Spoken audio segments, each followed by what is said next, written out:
এদিকে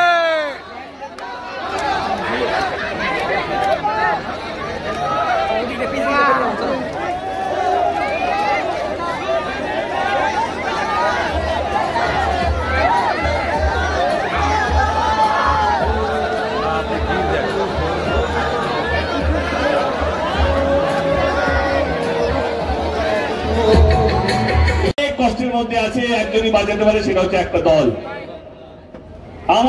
আমার একটা প্রশ্ন সবাইকে, সমস্ত নেতাদেরকে, মানুষকে না, আচ্ছা বলুন তো, এই দেশকে স্বাধীন করার জন্য কতগুলো হিন্দু মারা গেছেন, শহীদ হয়েছেন, কতগুলো মুসলিম শহীদ হয়েছেন? এই দেশটা প্রত্যেকটা মানুষ তাদের রক্ত দিয়ে দেশটাকে স্বাধীন করিয়েছে বিদেশি থেকে, ব্রিটিশদের থেকে। আজকে প্লিজ রাজনীতির জন্য মানুষকে ভাগ করবেন না। অনেক কষ্ট করে আমাদের দেশটা স্বাধীন হয়েছে, 250 বছর গোলামি করে। সেই জায়গা থেকে 75 বছর সবে আমরা কমপ্লিট করলাম স্বাধীন হওয়ার, কিন্তু আবার কোথাও যেন আমরা গোলাম হয়ে যাচ্ছি কিছু নেতাদের জন্য। তারা ধর্মকে এগিয়ে রাখছে, তারা বোঝাচ্ছে কে হিন্দু কে মুসলিম। আপনারা শুনলে অবাক হবে যে স্কুলের বাচ্চারা, আপনারা তো স্কুল গেছেন অনেকেই, তাই না? মনে হয় সবাই স্কুলে গেছে। আচ্ছা বলতো, আমরা যখন ছোট ছিলাম কখনো ভেবেছিলাম পাশে যে ছেলেটা বসে আছে ও হিন্দু না মুসলিম? কখনো ভেবেছেন আমরা ঈদে কেন আমরা অন্য বন্ধুকে ডাকবো? আমরা সবসময় ঈদে আমার বন্ধুর বাড়ি থেকে খেয়েছি, পুজোতে আমরা তার থেকে ডেকেছি। আজকে বাচ্চারা যারা 4th-এ পড়ে, 5th-এ পড়ে, 6th-এ পড়ে, তারা জানে কে হিন্দু কে মুসলিম।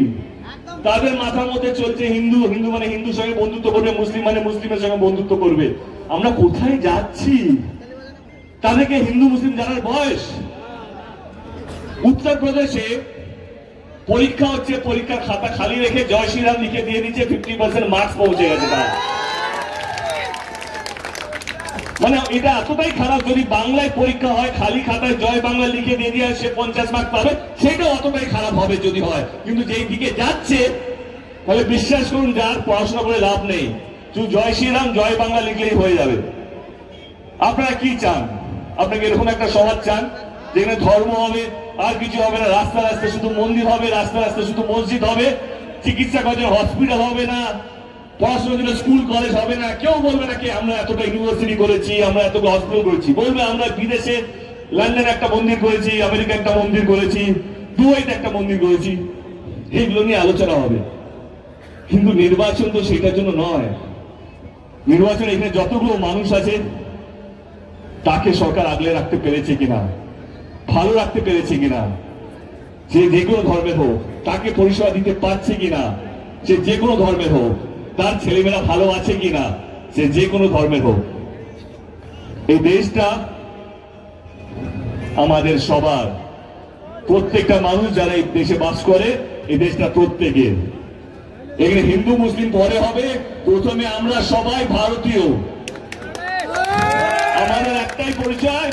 আমি সমস্ত নেতাদেরকে বলবো, সমস্ত পলিটিক্যাল পার্টিদেরকে বলবো, আমাদেরকে ভাগ করবে না। প্রথম পরিচয় হচ্ছে আমরা ভারতীয়, তারপরে আমরা সবাই। 7ই মে আমাদের এখানে নির্বাচন। যদি আপনাদের মনে হয় কি আমাদের দল সত্যি বাংলার মানুষকে নিয়ে ভেবেছে, দক্ষিণ বাংলার মানুষকে নিয়ে ভেবেছে, এটা পরিষ্কার আপনাদের চোখের সামনে। কে 7 তারিখে 3 নম্বর বাটন দেবে, কাকে ভোটটা দিতে হবে। অসংখ্য ধন্যবাদ। আপনারা অনেক গরম কাজ করেনি। আর যখনই আমাদের দেশে কেউ যখন কাজ করে না, তখন একটা সহজ উপায় আছে আমাদের দেশে, সেটার জন্য আমরা সবকিছু মেনে নিই, সেটার জন্য আমরা সবকিছু ভুলে যাই। সেটা হচ্ছে ধর্ম। আমাদের দেশে ধর্মের নামে সবকিছু করা যায়। কোন সরকার যদি কোনো কাজ যদি না করে থাকে, যখনই নির্বাচন আসবে তখনই ধর্মকে এগিয়ে রাখবে। কি আমরা রাম মন্দির করেছি, আমরা এটা করেছি, আমরা বিদেশে মন্দির করেছি।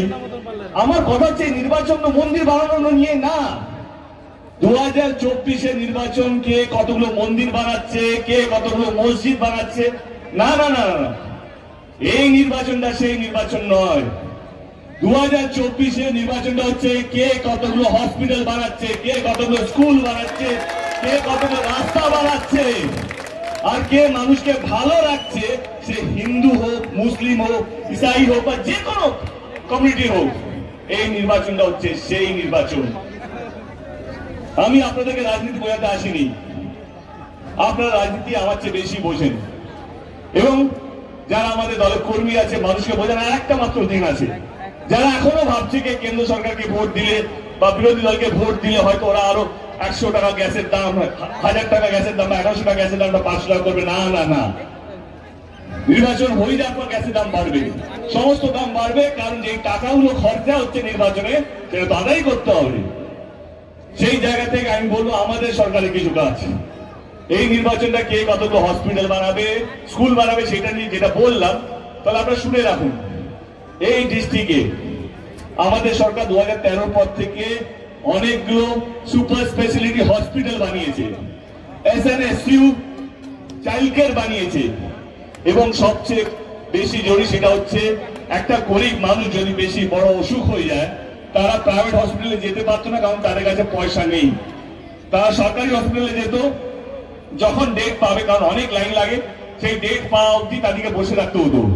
কিন্তু আমাদের সরকার স্বাস্থ্য সাথীর মতন কার্ড নিয়ে এসছে, স্বাস্থ্য সাথীর মতন প্রকল্প নিয়ে এসছে, গরিব মানুষও প্রাইভেট হসপিটালে গিয়ে চিকিৎসা করাতে পারে, তারা লাইনে না দাঁড়িয়ে থাকলেও তাদের চিকিৎসা হবে প্রাইভেট হসপিটালে। এইটা অন্য কোথাও নেই। তাহলে ভোটটা আপনারা কাকে দেবেন? যে আপনাদেরকে নিয়ে থাকে, আপনাদেরকে নিয়ে ভাবে, তাকে তো ভোট দেওয়া উচিত। দুর্বলতা, এই যে সাংসদ হিসাবে প্রতিনিধিত্বের ব্যর্থতা, সেই ব্যর্থতাকে ঘোচাতে আগামী 7 মে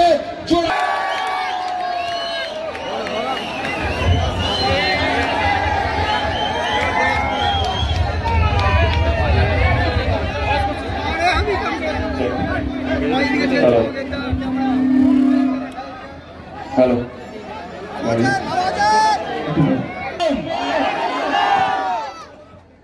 ভালো আছেন? একটা কথা বলতেই হয়, আপনারা কি ভাগ্যবান। 7 মে নির্বাচন শেষ, আমার ঘাটালে 25 মে।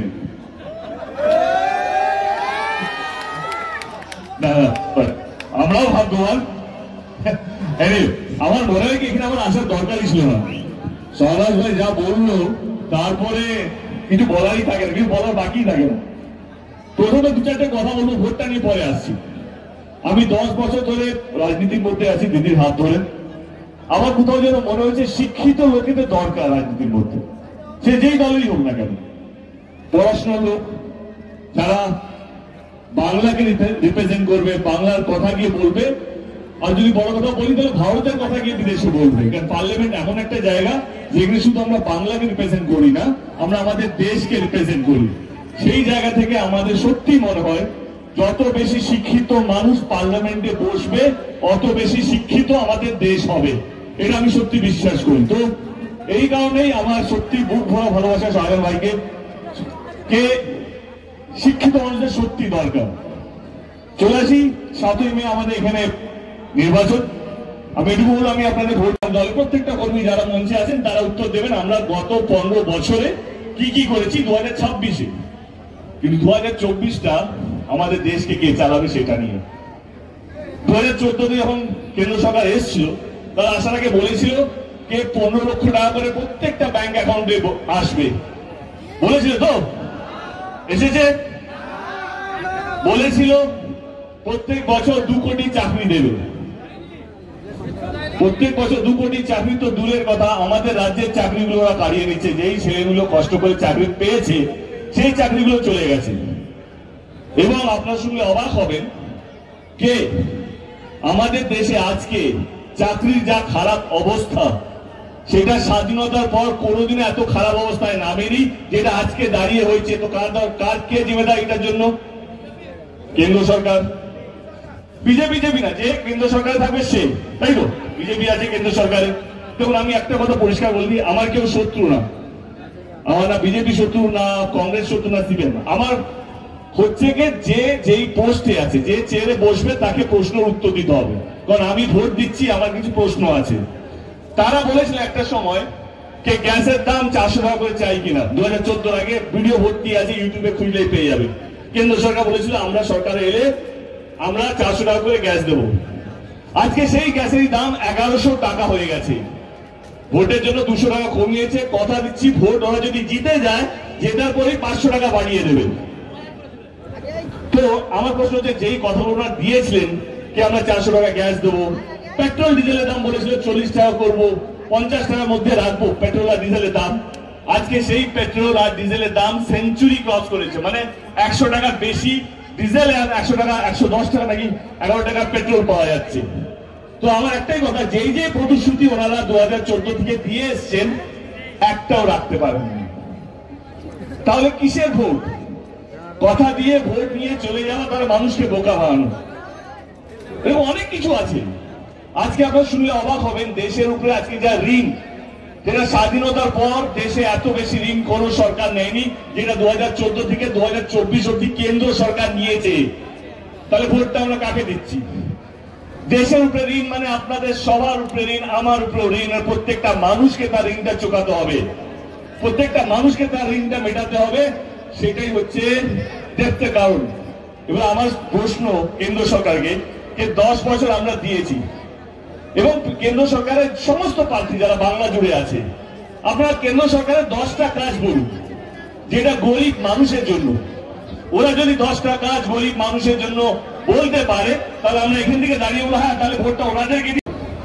এই ডিস্ট্রিক্টে অনেকগুলো প্রাইমারি স্কুল করা হয়েছে, অনেকগুলো হস্টেল করা হয়েছে, ছেলেদের জন্য আলাদা, মেয়েদের জন্য আলাদা। যারা বাইরে থাকে গরিব মানুষ, তারা হয়তো বাড়ি ভাড়া করে থাকতে পারবে না, তাদের বাবা মার কাছে অতটা পয়সা নেই, কিন্তু তাদের জন্য ফ্রিতে হস্টেল করা হয়েছে, ITI কলেজ করা হয়েছে, পলিটেকনিক কলেজ করা হয়েছে। এইবারে আপনারা বলুন, এই যে আমাদের পরের প্রজন্ম অনেকগুলো বাচ্চাগুলো এসছে এখানে, তারা যেন ভালো পড়াশোনা পায়, শিক্ষা পায়, সেটার জন্য আমাদের সরকার ভেবেছে। এবার আপনারা কাকে ভোটটা দেবেন? আমাদের সরকার এখানেও থামেনি, কিন্তু অনেক গরিব বাচ্চারা আছে, তাদের বাবা মা অতটা ভালো রোজগার করতে পারে না হয়তো, কিন্তু পড়াশোনা অত্যন্ত ভালো। একটা জায়গায় পিছিয়ে আছে, বাবা মার কাছে পয়সা নেই, সেইখানেও আমাদের সরকার এক পায়ে দাঁড়িয়ে আছে, তাদের কাছে স্টুডেন্ট ক্রেডিট কার্ডের মাধ্যমে 10 লক্ষ টাকা করে লোন দেওয়া হয়, যে গরিবের বাচ্চারাও তারা ডাক্তার হতে পারে, ইঞ্জিনিয়ার হতে পারে, যদি পড়াশোনা যদি ভালো হয়, তা তাদের স্বপ্ন সত্যি করতে পারে। যেভাবে গরম বাড়ছে, 2014 আসার পর থেকে দিদি সবুজ সাথী মতন প্রকল্প নিয়ে এলো, যেখানে প্রত্যেকটা স্টুডেন্ট সাইকেল পায়। এবার চলে আসি মেয়েদের জন্য। আমাদের রাজ্যে মেয়েদেরকে নিয়েও দিদি অনেক ভেবেছে।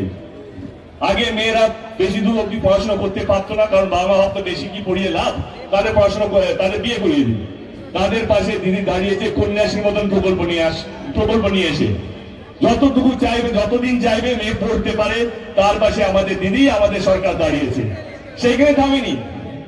অনেক গরিব পরিবার আছে যারা মেয়ে বিয়ে দেওয়ার জন্য ঠিক মতো অর্থ জমাতে পারে না, তার পাশেও আমাদের দল, আমাদের নেত্রী, আমাদের সরকার দাঁড়িয়ে আছে। রূপশ্রীর মতন প্রকল্প, যেখানে 25,000 টাকা করে দেওয়া হয়। এবার এখানেও থামেনি। অনেক গৃহবধূ আছে যারা রোজগার করে না, তারা সারা জীবন স্বামী কি দেবে, বাড়িতে দাদা কি দেবে, বা বাড়ির লোক কত টাকা দেবে চাইতে হয়, কিন্তু তাদের পাশেও আমাদের নেত্রী, আমাদের সরকার, আমাদের মুখ্যমন্ত্রী দাঁড়িয়েছে লক্ষ্মীর ভান্ডারের মতন প্রকল্প নিয়ে এসে, যে প্রত্যেকটা মহিলা আমাদের রাজ্যে 500 টাকা ছিল, সেটা আজকে 1000 টাকা 1200 টাকা করা হয়েছে। এইবারে আপনারা বলুন, আমি যেটা প্রথমে বললাম, চিৎকার করে কিছু হয় না। যে সরকার কাজ করবে, কাজ মানুষের সামনে রাখবে,